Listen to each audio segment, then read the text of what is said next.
Hey everybody, James Mulvaney here. Welcome to Working Lunch. We're going to be kicking off today's session in approximately 30 seconds time.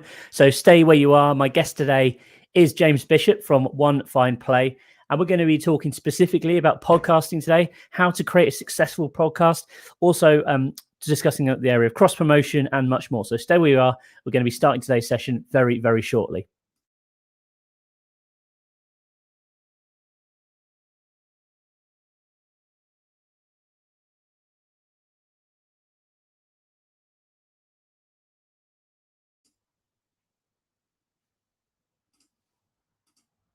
Hey everybody, this is James Mulvaney. Welcome along. This is Working Lunch. You know the drill. Every single Wednesday we go live at 1 p.m. GMT, where we talk to a different guest about growing your business, growing your audience, or growing your team.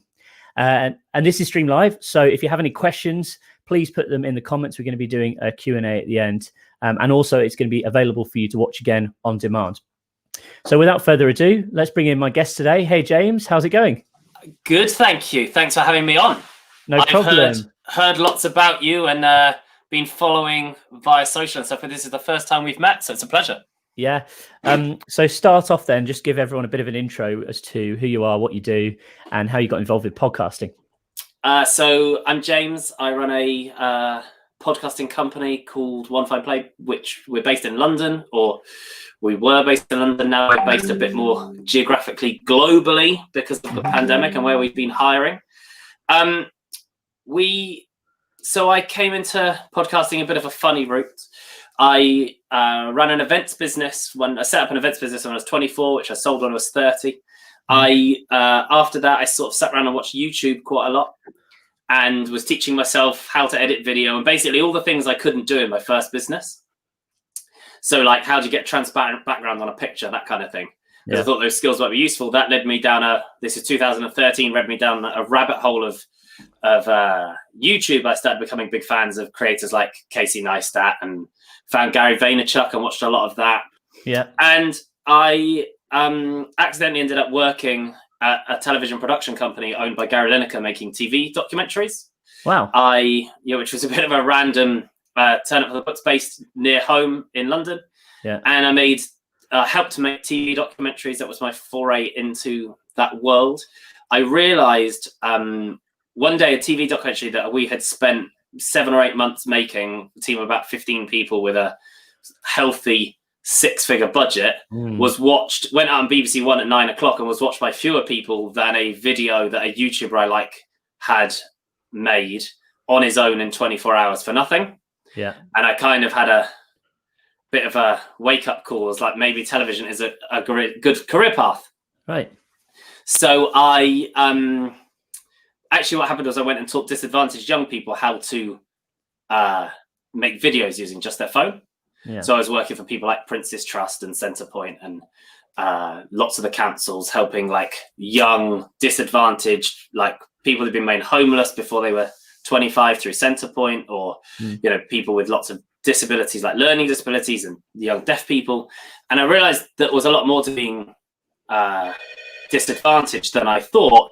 And one of the things that really stood out was that you don't get access to normal everyday conversations. That led me to podcasting. Mm-hmm. I spent 6 months whilst I was still doing my old job saying to people, do you listen to podcasts? Have you started? And they'd say, yeah, no, or I've started a podcast, or we started one and we've only made a few episodes. And then I landed on the fact that 93% of people quit podcasting after 7 episodes. Have you heard that statistic? Yeah, absolutely. I don't know where it comes from. It's banded around. I think it might be made up, but I hear it a lot. Yeah, I think it's safe to say that there's definitely a lot of podcasts out there that are kind of sub 10 episodes and don't appear to have been touched for a long time. And also there's some podcasts are out there is just like 1 or 2 episodes. Something like I heard a statistic from a very reliable source that like 75% of all of Anchor accounts don't have anything uploaded to them. Oh, totally. Yeah. I mean, I think Anchor's is a breeding ground for this kind of thing, isn't it? Really? Yeah, it's like the graveyard of ideas. Yeah. Of great intent. So that sort of led me into podcasting. I didn't really know too much about it. I'd listened to quite a lot of podcasts, but in truth, and I think this is a thing we'll come back to later. It's Yeah. like you've got to listen to more than just the 4 you like to get a good cross section of what it's all about. Opened an office, actually won a couple of small marketing contracts, opened an office in Old Street, put into the office some microphones and stuff, basically built a setup so we could make content to promote the business. And people walked past the office and said, hey, what's going on there? Can we use that to shoot a quick video? And I was like, yeah, you can borrow it, whatever. Anyway, long story short, we turned it into a podcast studio to rent by the session. And so rather than by the hour or by the day or whatever, I was like, okay, yeah, you can come and record your episode. And then what we realized was that what would be really useful for people was if we edited it and gave it back to them as well, because they didn't have that resource. So basically then we ran a service, which we had 3 sessions a day, 10 o'clock, 1 o'clock, 4 o'clock. Right. You'd come in, and for 350 quid plus VAT, you could use the studio with up to 3 guests, we audio and video, and then we would top and tail it, take out, compile it basically and give it back to you. Right. That then led us into production. I think you have a similar story from a co-working space. Yeah. But we then started making podcasts for all sorts of different people, lots of London-based startups, but then some talent that I knew from my television days, and sort of gone from there. Wow. What a story. So I'm kind of intrigued to know then, like, this is going back to the early days. So when you had your first business, you didn't really know much about marketing by the sounds of it. It was kind of almost like an old school business, brick and mortar, not relying on digital much, was it? 100%. So I worked for my sins. I didn't actually graduate uni, something that I was quite embarrassed about for a long time, but now I think is it's not a badge of honor. It's nothing to be proud of. I wasted quite a lot of money and time, but hey, learned other things on the way. And then I worked in recruitment, which was a great grounding in retrospect because it was a sales job. 2008, there was a crash. I moved to London. I was in Bristol. I was recruiting financial services and accountancy. So it was a disaster. So I decided to start a side hustle hiring bartenders to events. So if you're having a party on the weekend, you could just hire in the bartender and we'd come and make the drinks for you. Had literally less than no idea what I was doing. Right. Stories for another time about the idiocy. Like, I thought, for example, that I would run it for 6 months, and then in the 6 months, it seemed totally reasonable to me that I would just close it and go back to my old job. And then I didn't realize what I'd built. I scaled that over 5 years to 10 employees, 7-figure turnover, and spent most of my specialism was like, how do you run cocktail bars at festivals? So how can you make 20,000 mojitos a day as effectively as possible? And ran festival bars for brands. So Bacardi would pay us to go to a festival and run an event and run a bar for them or whatever. Yeah. And then in 2013, for various reasons, I'd had enough. Yeah. So I sold it, and then I owned a cocktail bar at Glastonbury Festival. So, and that was the one thing that I kept. So now we have a once a year, when it runs, obviously, we have a once a year trip to Glastonbury. Nice. Where, because of how running a bar, I get to take, friends, and so it's cool. So stay in touch with your roots. I like that. But basically, I built that business by running Google ads. Yeah. 250. I paid £500 a month on Google ads, and I got it to a £400,000 turnover, I think, just on that. Never did any other marketing ever. Wow. That's impressive. Crazy. Yeah. It's just right time, I think, for ads. Right time and probably right product as well. I don't think there's probably loads of people doing that now, I imagine. Loads. Yeah. Well, I don't think there's many doing it right now. I think they're not right now. But in general, it's not been the best year. But up until this year, I think it was great. Yeah.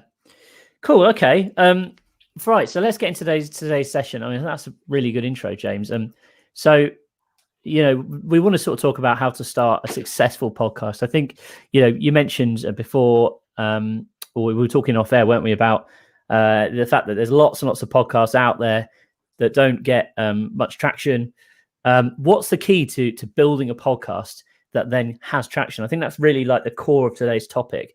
I guess let's start off with these kind of 4 pillars: listening to them, guesting on them, advertising them, and then making one. Why do you recommend people do that versus just saying, I'm going to start a podcast today? Well, so I have a 4, as you say, there's the 4 four-pillared approach for me. The first is to listen to more podcasts. If you're considering podcasting, because I think, would you agree with me? It's fair to say that lots of people think of it as a very low barrier to entry. It's low effort, it's low cost, it's low exposure. I'll make this show, I'll start it, I'll talk about whatever. On most occasions, people are using podcast as a slang term for interviewing people. And when they say interviewing people, really what they mean is, well, I hear on a regular basis, James, I've got a podcast idea. I'm going to interview, and what precedes is a list of people they are proudest of knowing. Their ego is proudest of knowing or being able to get access to. Yeah. Probably non-related, probably not really interesting to anybody else. And that's, a fairly standard starting point for making a podcast. Yeah. Whereas I think that you need to be what we refer to as creatively brave. So if you're going to go down the interview road, and I appreciate that most podcasts have an element of an interview or conversation in them, I think it's important to remember that you need to be having a conversation and not an interview. You need absolutely to be sharing a highlight reel of that conversation, not the actual conversation, because there are bits that need cutting out and trimming to keep the audience's attention. And you could really do with making it stand out from other shows by, there's the production value that you create. So whether you're putting signposts in the middle to, you're taking time out and putting signposts in your show from a production perspective to tell people what they've missed and what's coming up, or to add ads or, intros or outros or different segments to create familiarity. All these things are super important. The best place to get ideas for all of this is by listening to other shows. Right. I'd say most of my creativity from my video life has come from watching, excessive. If I were to make you a video, I would naturally make it in the style of the YouTubers that I like the most. In fact, last Wednesday, you had Jack on the show. Jack's great. Hilariously, the very first, I'm sure you won't mind me sharing this story, but the very first time that I ever spoke to him, we were just on a call, and I said, we got to talk about YouTube, and I said, I can guarantee I know the YouTubers that you watch. And I said, you watch, I think it was, I can't remember, it was Peter McKinnon. He's like, yeah. And I was like, and you also a fan of Jackmate, which is another YouTuber. And he was like, is it that obvious? And I was like, it isn't to most people, but because I'm also a YouTube nerd, I can see where you've taken your inspiration from. I still see it loads today. So I think that by listening to other shows helps you to get inspiration, and you actually find that podcasts that you don't think are interesting, you enjoy more than you would think. Like, have you listened to the podcast Call Her Daddy? No. Do you know the show I'm talking about? There was some controversy earlier in the year because No, I don't actually. Okay, there was some controversy. It's owned by Barstool in America, and there was some controversy over like money and contracts, and they fell out, and one of them left it. Anyway, I wouldn't put it down. You wouldn't put it down as a show that you're going to love off the bat. It's kind of out there. But I started listening to it, and now I've just become a huge fan of this show. But I was listening to it to see how it's delivered. And I just learned so much from the way the ads are integrated and, the different things that they do. So I really suggest listening to a whole range of shows first to garner ideas and see what you like. Yeah. And I think there's nothing wrong creatively with borrowing ideas. There's no such thing as an original idea. Everything is borrowed slightly from somewhere else. So I think that's a good start. Yeah. So it's a quick question on that. So, a lot of people look at, say, for example, Joe Rogan. I recently started watching a show called The Happy Hour, which is, you'll probably know, it's a lot of YouTubers interviewing YouTubers and stuff. And that is Jackmate. That is Jackmate. That's right. There we go. I didn't even know who the guys involved, but I've watched a few episodes now, and I've enjoyed them. However, they aren't particularly formatted. They are just literally like, I was watching one with the guy who was, on Hunted, the TV show. What's his name? That guy anyway. And it was like 2.5 hour conversation. And that was just literally it, 2.5 hours of them chatting. And I kind of just put it on in the background. Again, this is consumer behavior. There are a lot of people now who are not necessarily listening to podcasts on a podcast app, but they're listening to them on YouTube. But yeah, I had it on in the background, just listening. But of course, there was no teasing of what was coming. Perhaps there was an intro at the beginning, but like certainly then after that intro, it was just like 2.5 hours. And I probably got like halfway through, and then at that point, I switched off and didn't consume the rest of it. But would you say, because obviously there's a lot of people like that's very much Joe Rogan style, isn't it? just sit and talk for a very, very long space of time. Most people who are starting in podcasting probably don't have that option where they can sit and have a conversation for that long and retain people's attention for that long. Would you agree with that? Yes.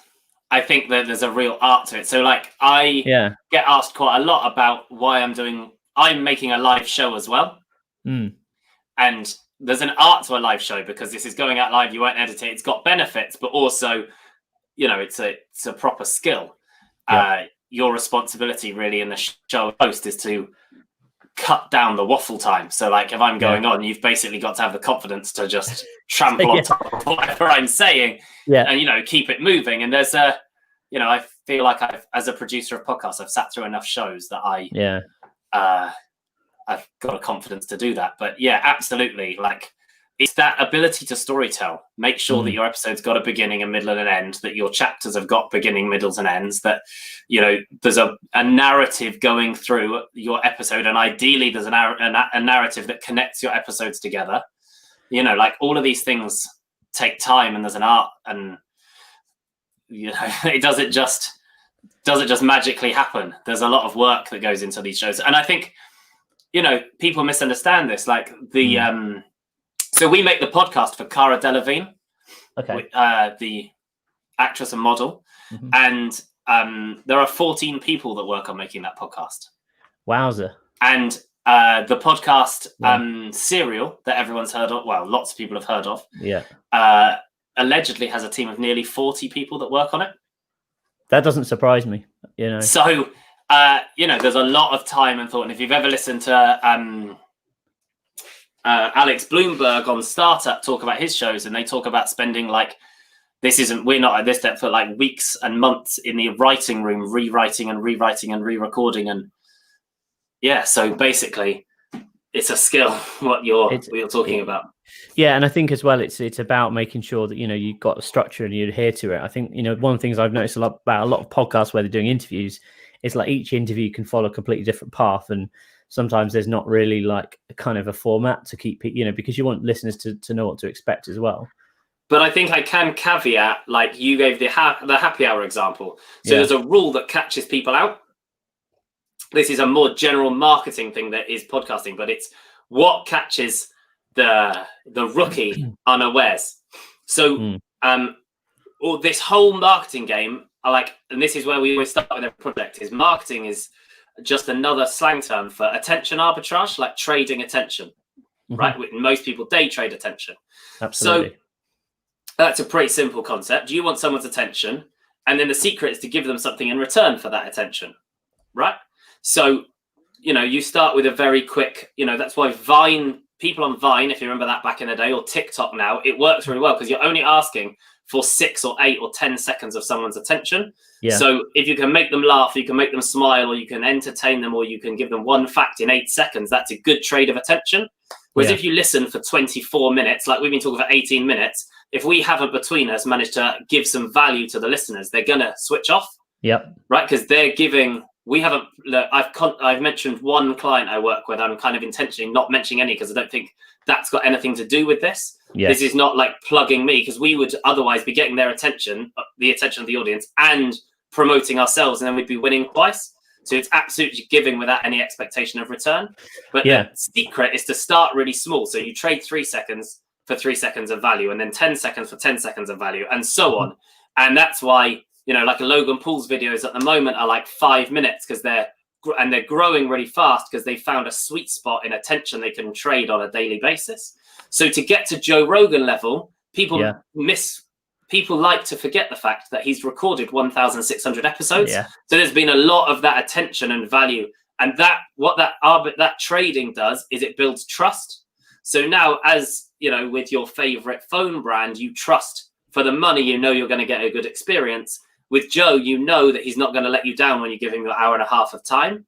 Exactly the same with your fans of this show. They know in the 30 minutes they're giving up, they're going to get good value. But lots of people try to approach early doors without having built up that reputation. And that's why YouTubers are doing so well and smashing the podcasting charts apart, is because someone like Jackmate he's on 1 million subscribers on YouTube. He's got this community of people who trust he won't waste their time, or Right. you know, they've built this emotional relationship with them. So when he launches the Happy Hour podcast, he can talk for 2 hours unedited, because at that point people are trying to get as much of his content as they can. They don't even want it edited, because he's shared a piece of himself and he's worked hard to get their trust over the space of the last 8 years. You can't just dive into the market on day one and do that. That makes perfect sense. So kind of moving on, this is a nice little link to what sort of the next topic, which is being a guest on other podcasts. And I think, again, you know, as a guest, I've had guests on in the past. Fortunately, not very many on this show, but I have had a couple where it's just they've come on straight away. It's just been pitch fest, right? Which is just really excruciating for me as a host, and very much excruciating for anyone watching. Because I think pick me up if I do that. I will try my best not to. That's not what I'm saying, but I think you made a really good point in that, you know, you've got to give value up front to people listening, and that works in two ways. It works as well, you know, if you're hosting a show, and also if you're being a guest on other people's show. So what, you know, kind of moving on to the next step. If someone wants to start a podcast, why should they be a guest on other podcasts before starting their own, do you think? Yeah. So step one, listen to some shows. Step two, guest on some other shows. There's a real simple answer. See if you like it. Yeah. Lots of people think I'm going to start a podcast. Then I sit them in a chair and say, right, start talking. And it's hard. Like this, you know, live is even harder, but like, it's not just something that suits everyone. I'm not a fan of writing. I will lose. And if anyone else in the world will ever know what I've lost financially in terms of work, just because I don't want to write something down, you know, people would be horrified. Like, I'm not into writing. I like talking. I don't particularly mind video. I'm used to it. Some people don't like, you know, the video element. Got to go and try it. See if you like it. Is it for you? It might not be for everyone. And there's a difference between like listening. It's like, you know, there's the difference between participating in sport and watching sport. Two very different things. So see if you like it.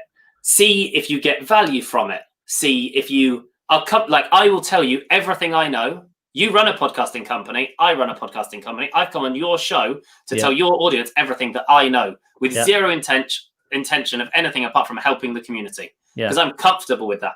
You've got to get comfortable with that kind of thing, because that is essentially what's going to get you invited on future podcasts.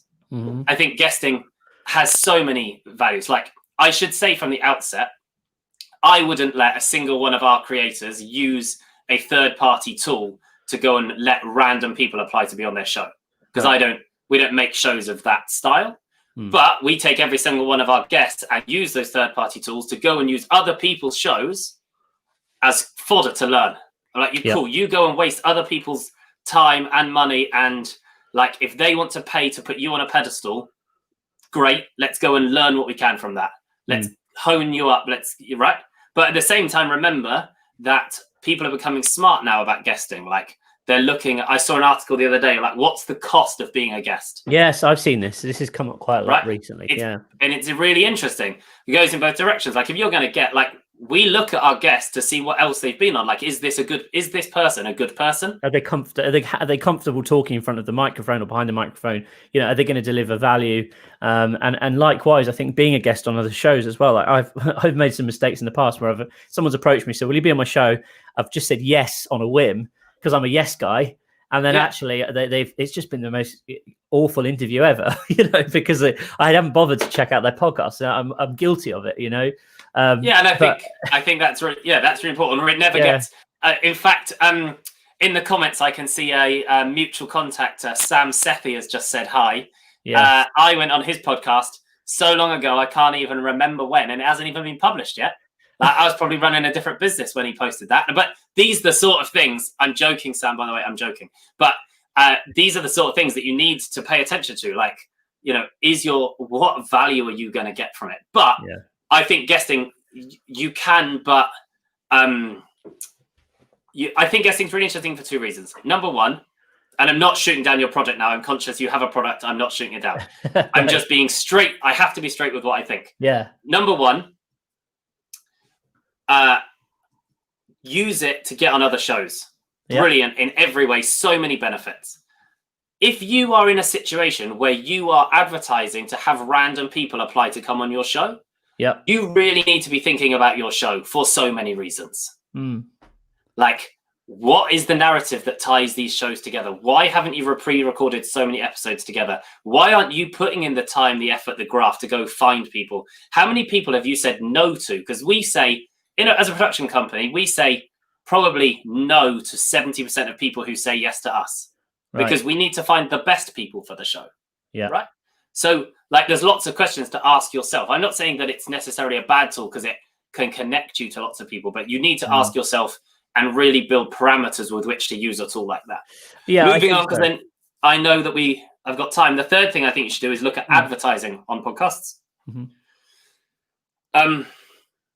I think that advertising on podcasts as a next step is really interesting. So I don't know if you do much brand work, but especially if you're a brand or you're putting money to your show, I'm going to make this really easy for everyone.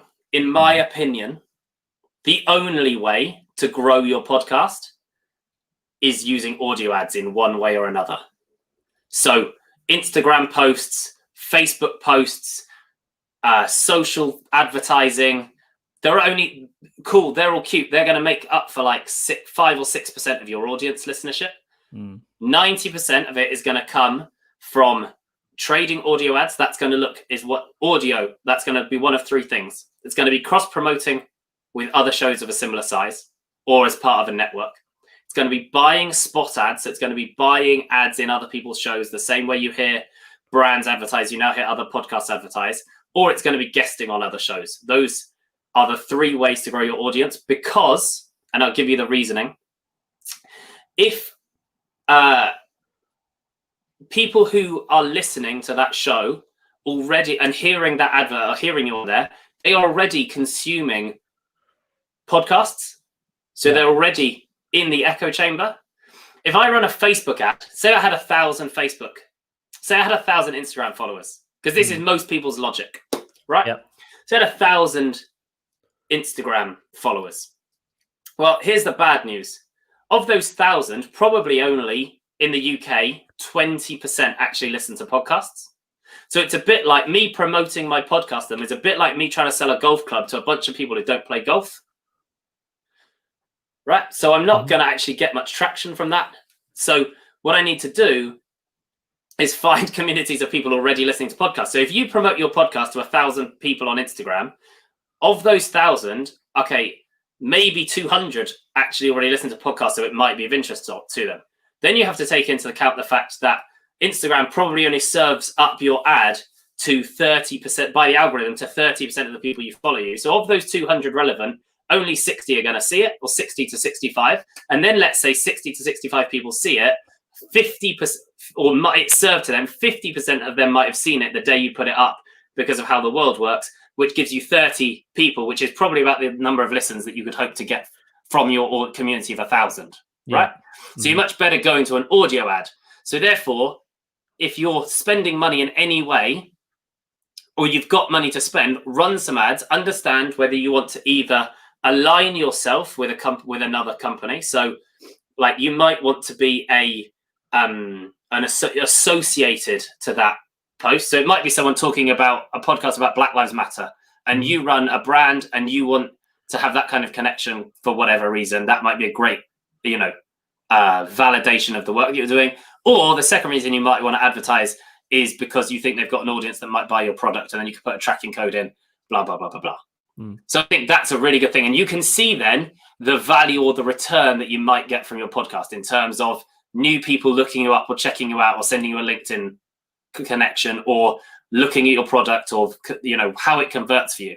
So you're actually going to have some taste before you started for what it's like to be an advertiser, so that when you start to sell advertising, you'll know what it's like on the other side of the coin. And you'll have some idea of the results that you might be able to drive from having this product. After you've done those three steps, after you've guested, after you've listened, you've guested, and you've interacted with other shows, then come up with a podcast idea.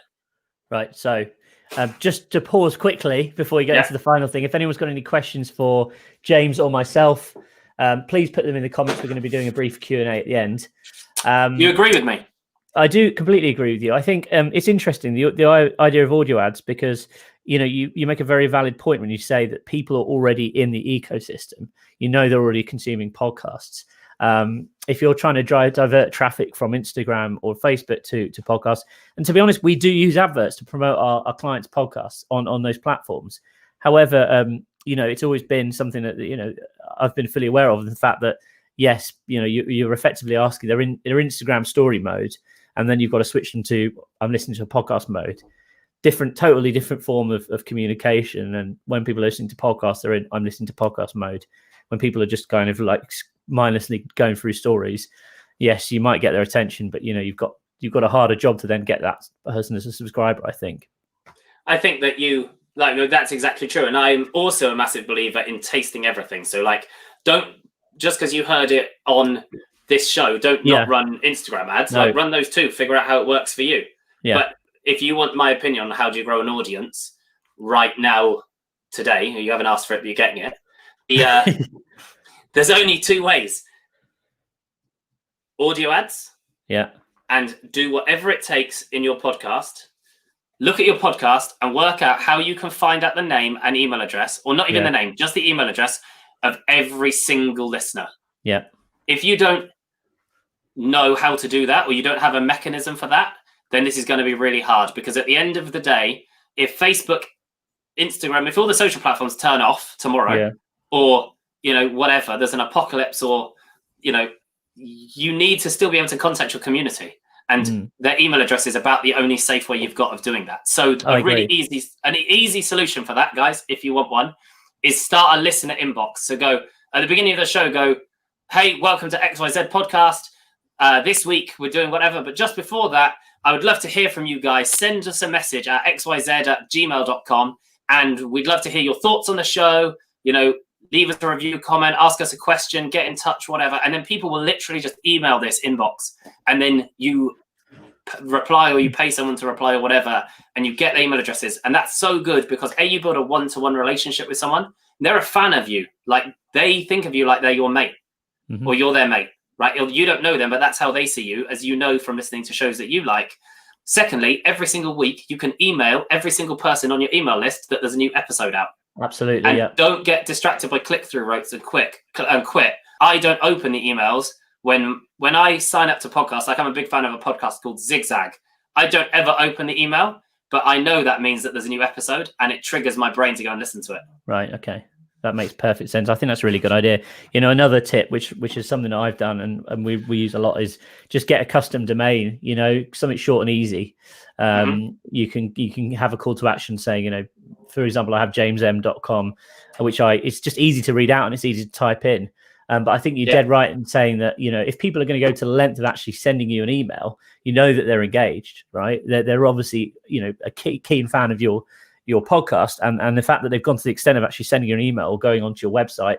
And again, I think if you can offer an incentive for doing so, all more the better. It's just the same with anything. You have a lead magnet in place, give them some extra bonus content for taking that action. Yeah, totally. Like, whatever it might be. You've got to just constantly be bringing value to them. Like, I keep seeing these posts. We were talking before this about Facebook groups. Slightly different conversation, but there's loads of chatter in there about, I want to start a Facebook group around my podcast, which is all about you and not about how you're adding value. Why would I join a Facebook group about the podcast I like, unless you're going to offer me, you're going to over index in value to me, which you're not, because I know you're not, because you get 37 listens, so you clearly don't understand you quite haven't cracked it yet. So you've got to make it about the other person, and I think that email is a great way to start that. Cool. So that's my 4 tips to start a podcast. The last one, starting it. I've got loads of tips for that, but the biggest thing is come up with an idea where you're excited to make 500 episodes, not 5. Yeah, I completely agree. And then make sure that the idea isn't actually an idea. I think, like you said, if you just have something where it's just loose, but let's just interview random people. Like, it's not necessarily a strategy. I think if you're getting the right people into interview, but make sure the people you're interviewing, you've got a genuine interest in as well. And they're going to, it should be exciting for you to have a conversation with that person, not just, for your audience. Yeah, I think like, you know, the interview thing, as much as I condemned it at the beginning, and it's, you know, it's great if you've got the budget to have a producer and an editor externally, that's going to really help you. But if you haven't, I give you an example, a story. Yeah. We were approached by Ross Kemp to make his podcast. And they said, okay, Ross is going to talk to interesting people about stuff they've done in their lives. And I was like, okay, that's great. And because he's Ross Kemp and he's a household name in the UK, he's going to get, you know, by default, he's going to get on the homepage of Apple Podcasts, he's going to get 30,000 listens, and that's just going to happen. But how are these episodes connected? Like, as a listener, I'm not just going to, you know, if I just listen to one episode because I like the guest, this is going to be a really slow process of building a community of people around Ross. So I said to them, it seemed, it wasn't actually a very long conversation, but I was like, what about if you ask in every episode and you connect the episodes together about him asking the guests what their toughest moment in life has been so far? So now when you hear every episode, Ross asks the guest at some point, what's your toughest moment in your life and how did you overcome it? And that then appears in every episode, and that brings a narrative through all the different shows, which, as the series has continued, we now wrap that into the intros and his narrative through the episode. So he refers back and forward and things he's learning about how people are overcoming their toughest moments. And now that gives you a way of remembering the show. Yeah. And so that's about building into a series rather than just having each episode as a one-off thing then. Simple. Yeah. So we make all our shows I think of everything in series of 10 episodes. Yeah. It's manageable for you to think about producing. It's manageable for guests to think about listening to. You've got to be realistic here. Most people, if you think about your own listening habits, you're only listening to 5 or 6 shows at any one time. It's a bit like monkey spheres of friends. You only have about 10 friends at any one time in your close network. If you want to if you meet a new person, you bring them in, someone else drifts away for a while and it keeps moving. But that's how it works. Same as friends, same with podcasts. So if you deliver too much or too often, I was talking to someone this morning on our show who's thinking about releasing their show daily. Like, it's overload. I'm gonna drop off. So, you know, but being there for 10 episodes, that's a commitment I can make. And then go away for 8 weeks, let me breathe, listen to some other shows, and then I'll come back again. But yeah, you could connect things around a North Star, and your North Star should be you purpose driven. So it's about your why. Yeah. The example I always give of a great podcast. Have you ever listened to Ghost Stories by Hinge, the dating app? I've heard of it. I've not listened to it. So they, rather than making a podcast about any of the cliches of dating, like how to meet other people or whatever, their show is about, they get someone on who's been ghosted. So where they dated someone, that person just disappeared off the face of the earth, and they tell the story. And then at the end of telling the story, they bring in the person that ghosted them and they talk about why. So like Catfish type TV. Exactly. Catfish, it was very similar to that. Kind of thing. Yeah. Cool. Brilliant idea. Cool. Right. Should we take some questions? We've got a bunch in from Sam here. Sam always likes to ask questions. Of course he does. So, let's start off with how often should you produce your podcast, weekly or daily? And also, what's the best way of getting sponsors? The best way to get sponsors or advertisers is to go and ask them. Don't overthink it. Just understand whether you're asking that person to align alongside you or whether you want to help them to sell stuff. Don't be scared of affiliate deals. Where you know what an affiliate deal is. Yeah, absolutely. You've got to sell the value of your show rather than, don't talk about how many listens you get. I give you a benchmark. We make a show that gets 5 to 7,000 listens an episode. Last year, he made £200,000 in ad revenue. Right. This is not a listenership versus amount of sponsorship equation. I completely agree with this. And again, it's about knowing and being able to prove that you've got a really valuable audience who are engaged in a particular way, because 5,000 people who are super focused on a specific, market or niche versus 50,000 people who are just a cross section of the general public is more valuable to specific types of sponsors. So, if you can prove that you have that audience that's really passionate about X, or, they're all, I don't know, C-level executives or whatever it might be, and find sponsors that are relevant to that audience, it's going to be really, really powerful for them. 100%. Like totally Go and ask them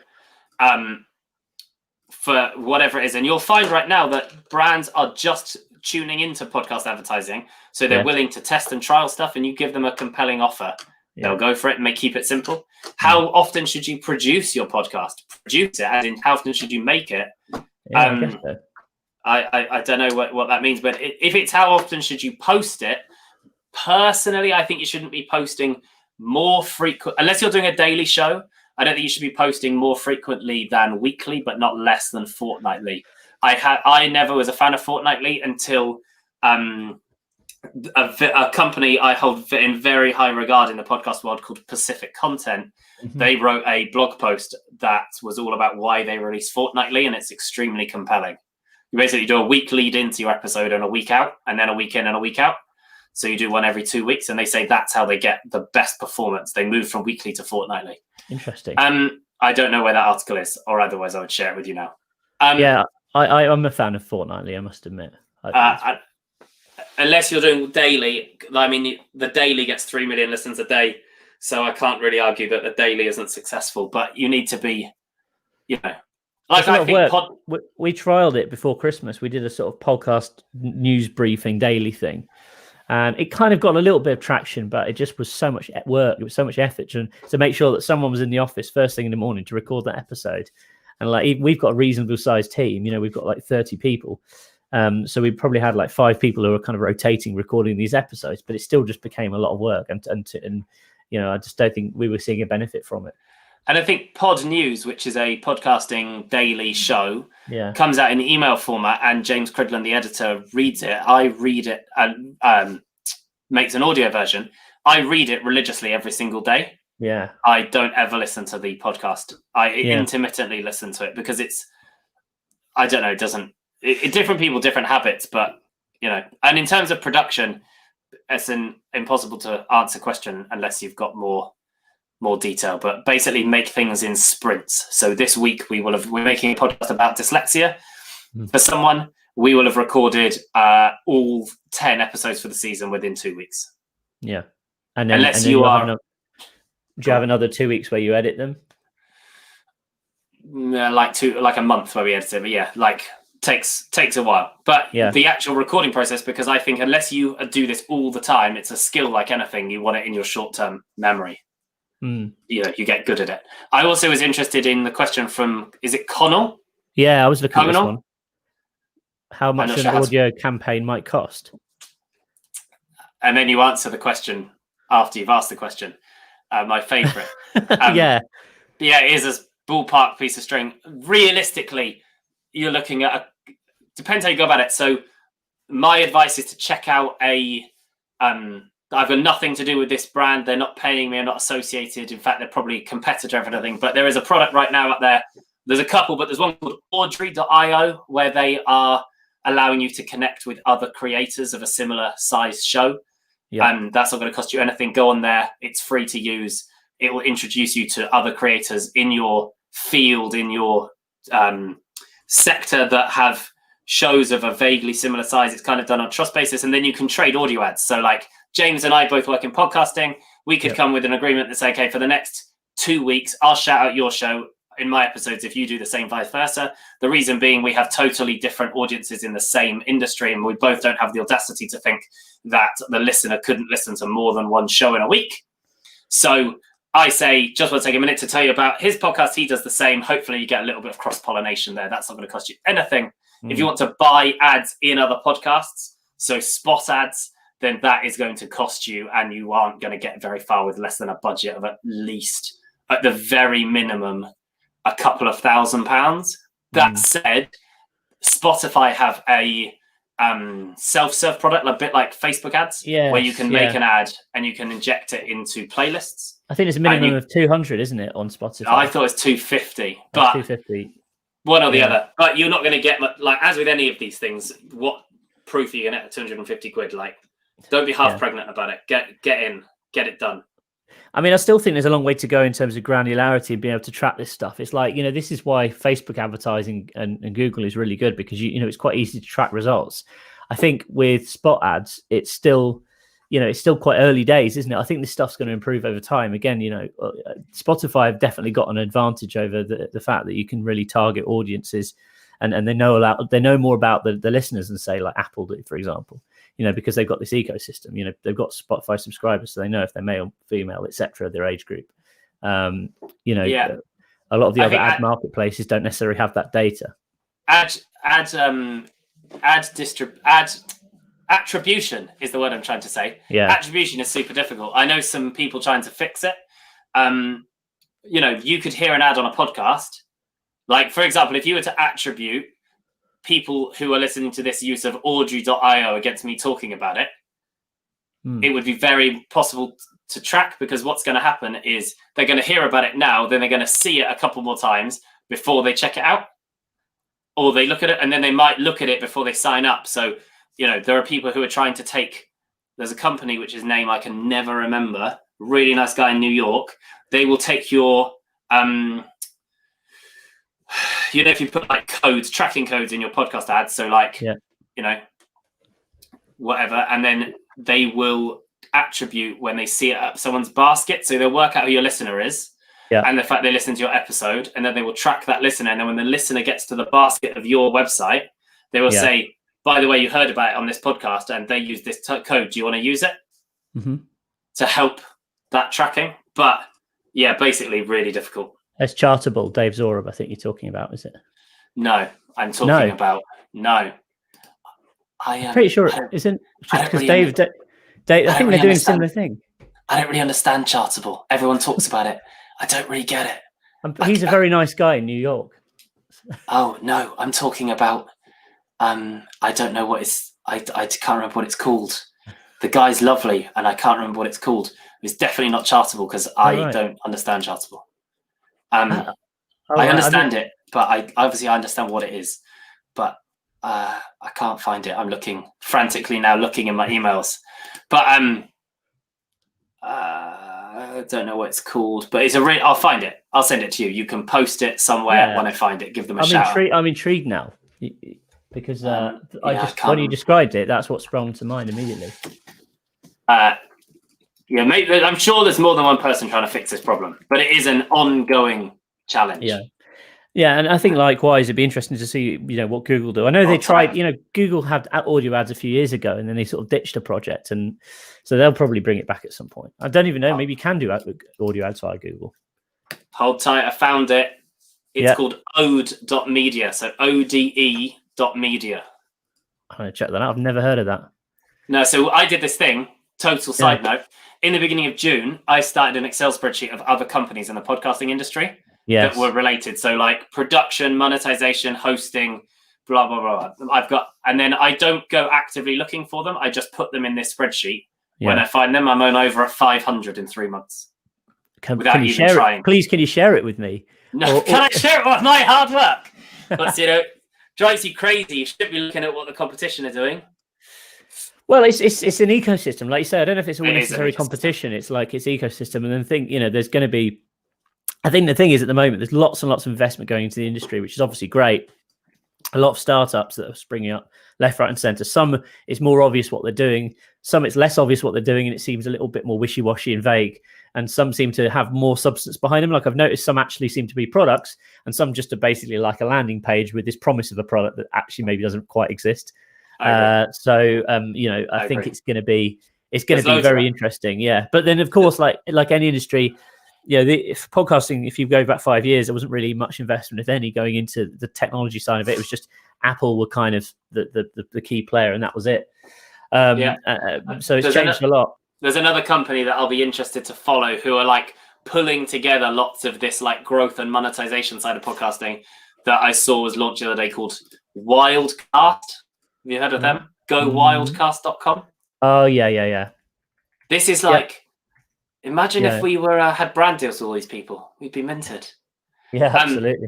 GoWildcast.com. I don't know exactly what they're doing, but I think that's guesting and this and that and the other. I think it's a very similar strategy to where we're going with Matchmaker, to be honest, by the looks of it. So interesting to see how it all plays out, to be honest. Yeah, it's all about telling a story, and those who are willing to add value to the community will succeed.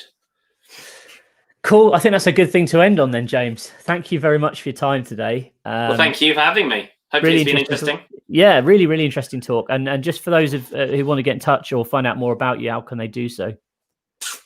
Well, I've talked a lot about podcasting, and I know what it's what you do. So I will keep it simple and say I'm on LinkedIn, James Bishop, and I run a company called One Fine Play. All right. Cheers. And thanks a lot, at James. One Fine Play. Cheers, mate. Thank you. Nice one. Cheers. Bye.